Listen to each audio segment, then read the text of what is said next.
Julio Serrano. I'm the Assistant Mall Manager of SM City Telabastagan. So actually, we call SM City Telabastagan din the neighborhood mall. So it aligns then with the Eat, Play, and Pamper campaign. We try to keep SM City Telabastagan very comfortable. If you can see naman the ambience of the mall, malalawak yung corridors. So we make sure na this is a place na people can go not only for essentials, but also if they want to celebrate milestones, this is a place where they can do lahat ng yun. We have a very diverse dining mix.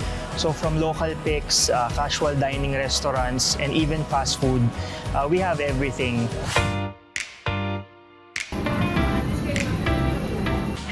I'm Cherry Joy Conanan, Assistant Manager of the Biniri Telabastagan. Si The Biniri po kasi talaga is coffee shop na restaurant na rin po. So, complete meal po tayo dito. Si The Biniri po kasi feel at home po talaga kayo dito. So, at The Biniri po, we give all our, all out of service po. Pag pumunta pa kayo ng SM Telabastagan, don't forget to visit The Biniri para po matikman ninyo yung mga delicious food na ino-offer namin.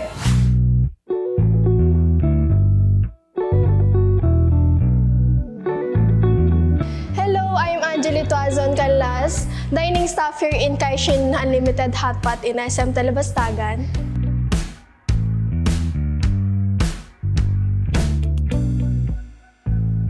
Tinawag po na Kaishin Healthy Hotpot tong hotpot po namin kasi nag-offer din po kami ng mga different vegetable po aside po sa mga balls po namin and mga Korean meats po. So, bali yung mga staff po dito, bali pinupuntahan po each customer para po mag-take order. Then, pinapaliwanag po nila ng maayos po yung menu namin. Then, pet-friendly din po kami dito, ma'am.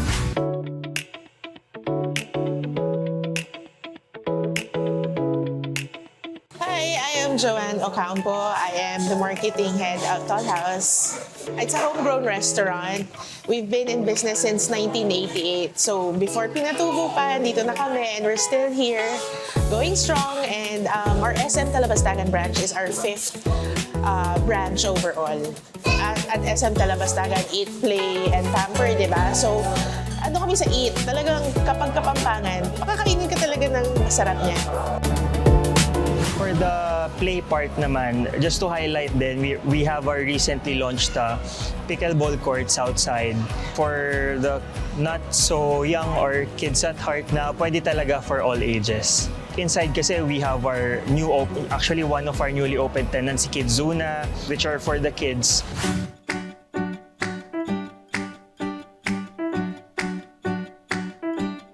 Hello po, I'm Liza Amardizon, Manager Angeli po dito sa Kidzuna, SM Telabastagan.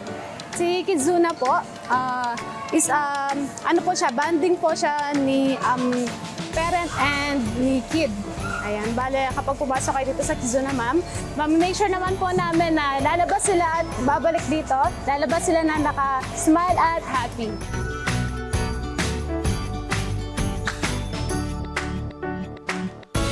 For Pamper naman, we have our wellness center which is complete from, we have clinics, hair salons, nail spas.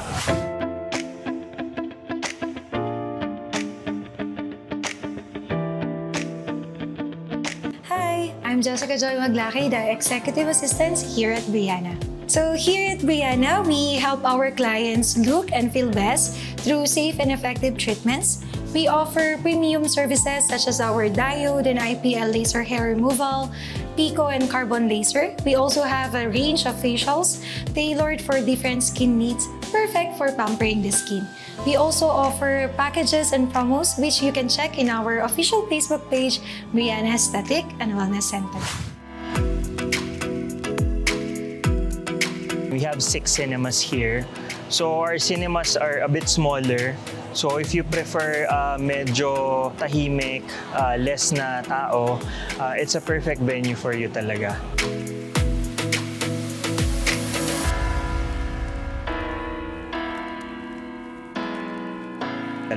For SM City Telabastagan, our theme is Golden Christmas. So we've launched this last October. Maaga talaga kami nagla-launch ng centerpiece kasi alam naman natin tayong mga Pilipino, pagdating ng Burr months, Pasko na. So we want to keep the mall festive talaga. For our holiday hours naman, no, starting this November 28 up to December 30, the mall will be open up to 10 p.m. Then except for New Year's Eve and Christmas Eve, which we will only be open until 7 p.m. So we would like to invite everyone here at SM City Telabastagan, your favorite neighborhood mall, to eat, play, and pamper. So whether you want to eat, celebrate, or just for everyday needs, this is the perfect mall to visit.